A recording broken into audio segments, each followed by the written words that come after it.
Paul, what is inversion therapy's source?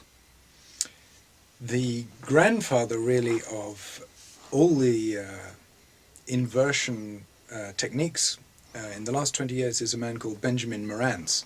And he's an American acrobat who developed something called acrobatic massage in the mid-80s. And he traveled the world teaching it, and I was the first of his students to be certified as an acromassage practitioner.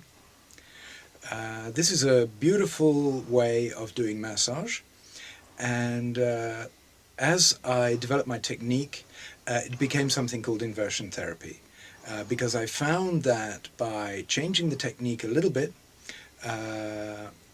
we could make a situation where people completely relax the whole of their body and start going into leaving the body, traveling in inner space into their mental processes, into their emotional processes. And so I used the generic name inversion therapy for it. And at the same time, in the early 90s, people who'd met Benji who were acrobats started developing their own circus acts based on acrobatic massage. Acro yoga developed out of the same technique. So this partnership yoga, acro yoga, inversion therapy are all developments from Benji Morantz's original acrobatic massage. I want to talk about a little bit overtone singing. This blew me off. The sounds, what is it? I want to hear about it.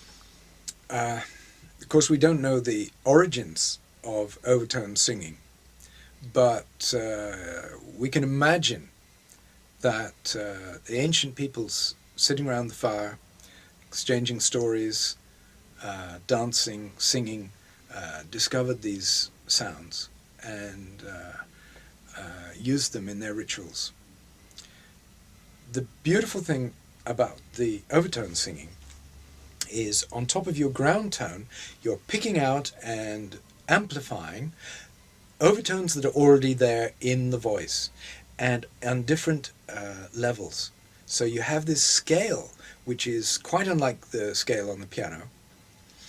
And so you have these intervals, these notes that are unusual, and they create a resonance that have these different psychological, spiritual, physical effects. So people use overtone singing and overtone scale for healing, for meditation, and of course entertainment. You've got Tuvan, Mongolian folk music, you've got Tibetan folk music using these sounds, but very often you find they're used in the temples. So you have the Tibetan deep throat, kind of sounds that they use for prayer, ritual, meditation. So it has a long history.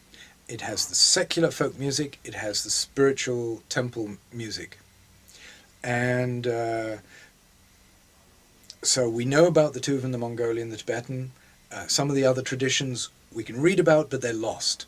And so in Europe, we have now what's called Neo-European overtone singing, the New European. We're kind of discovering it, recreating it, and finding it. So because there's this kind of new tradition, there is no tradition. We're just making it up as we go along. And this is a wonderful freedom. So as the European overtone singers discover new things they can do with overtones and people start to write music, it's having a renaissance. Yeah. And so many people now recognize it from the films, because very often it's used in the backgrounds, film music, and more Tuvans and Mongolians are traveling around the world and exposing people to this. So we're really having a renaissance of this kind of music.